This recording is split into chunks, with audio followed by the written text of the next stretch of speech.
All right, this is the second part of a series of an excerpt of The Naked Communist, which was a book written by Cleon Skousen in, I believe it was 1958. All right, and this, what I'm about to read, was part of it was read off in Congress. So this is in the congressional record. In 1963, they felt this was important enough to read this. You make your own decision. You think about what you're about to hear and decide for yourself whether or not these things are happening. I'd venture to say they are. Like a lot. All right? I'm going to give my input on what I think. I could be wrong on some of these things. I'm not an expert. And if I'm not clear on something, I'll say so. All right? But like I said, this is an excerpt from The Naked Communist by Cleon Skousen. I'm going to read the next 15 of these. All right? This is like a 3-part series. There's 45 of these. I just read the last 15 before. I'm about to read off these next 15. And then I'll follow up with a third video for the last 15. So, let's continue. Number 16. Use technical decisions of the courts to weaken basic American institutions by claiming their activities violate civil rights. I think that they probably got away with some of that. I think that there were definitely court decisions that, in the name of preserving civil rights, some of our freedoms probably got squashed. Okay, number 17. Get control of the schools. Use them as transmission belts for socialism and current communist propaganda. Soften the curriculum. Get control of teachers' associations. Put the party line in textbooks. I think that's kind of self-evident. You're seeing a lot of chaos going on right now. A lot of people that are very, very upset with the school system, with the administration of the school system, and what's being fed into our children's minds. I think that's pretty self-evident that they were pretty successful with that, unfortunately. All right, number 18, get control of all student newspapers. Truth be told, I don't know how successful they were or were not with that, but they probably were fairly successful, I would think. Number 19, use student riots to foment public protests against programs or organizations which are under communist attack.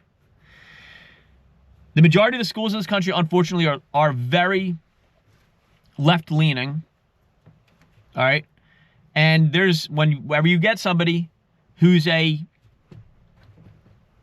conservative thinker coming in to do a speech, there's a lot of pushback. Let's be honest. There's a lot of pushback about that. So they're fairly successful with that, I would say.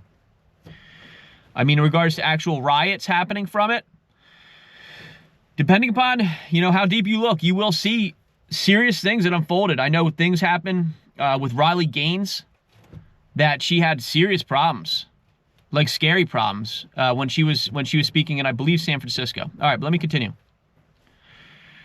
Number 20, infiltrate the press. Get control of book review, assignments, editorial writing, policy making positions. It's pretty clear that the press has been infiltrated. All right, you can see that there's a ton of bias going on, a ton. So that's pretty obvious. All right. Number 21, gain control of key positions in radio, TV, and motion pictures.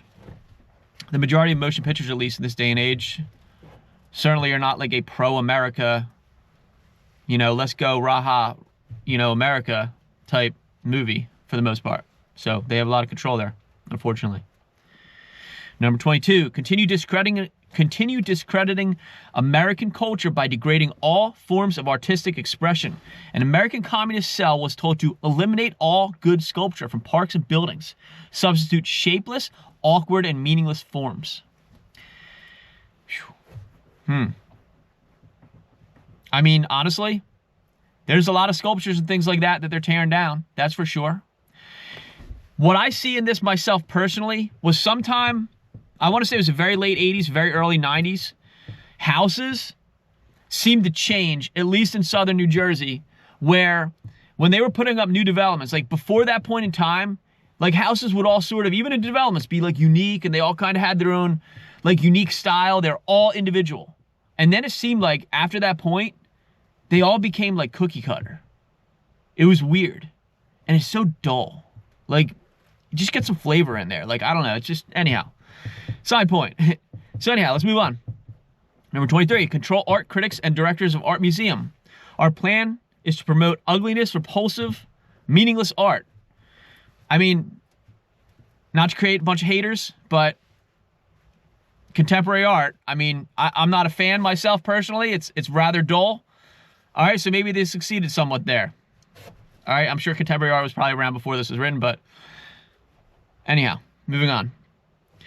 Number 24, eliminate all laws governing obscenity by calling them censorship and a violation of free speech and free press. They definitely use our laws, our freedom-promoting laws, to try to take our freedom away, in a sense, to try to take moral away, all right? Because obscenity certainly runs wild and rampant in this day and age, to say the least. All right, let's see here. Number 25. Break down cultural standards of morality by promoting pornography and obscenity in books, magazines, motion pictures, radio, and TV. Do I even really need to sit there and comment on this? Pretty evident. All right, let's move on. Number 26. Present homosexuality, degeneracy, and promiscuity as normal, natural, and healthy. I think that one's pretty self-evident too. That's for sure. All right. Number 27. Infiltrate the churches and replace revealed religion with social religion. Discredit the Bible and emphasize the need for intellectual maturity, which does not need a religious crutch.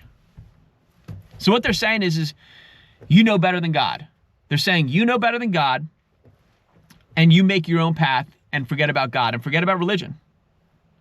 It's amazing how they literally single out the Bible in particular, because they know the threat that it presents to them. As time goes on and people fall farther and farther away from God, when it seems like they need him more than ever, you watch, if you really open your eyes, you will see that society collapses that way. That's what you're seeing. That's really what you're seeing. As a Christian, I recommend Christ to anybody. He saved my life, and he can save your life as well. But you are witnessing in real time the collapse of morals. As people push God away in every facet of life, at least in America it seems, you see insanity prevail. And people should wake up to this. So, moving on. All right, let's see number 28.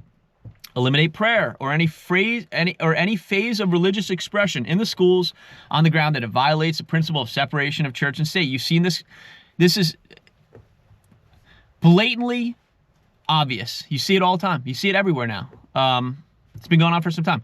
Number 29, discredit the American Constitution by calling it inadequate, old-fashioned, out of step with modern needs, a hindrance to cooperation between nations on a worldwide basis. Look at the movement towards discrediting the Founding Fathers, towards discrediting the Constitution and the Bill of Rights and the Declaration of Independence. Look at it.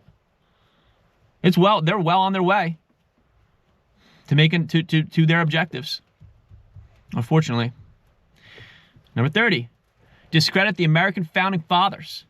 Present them as selfish aristocrats who had no concern for the common man. It's all over the place. It's all over the place. You see it all the time. They trash it. They trash the beginning. So as you can see, they hit the mark on a lot of these things, very unfortunately. So, catch me on the next video about this, about the excerpt from the book, The Naked Communist.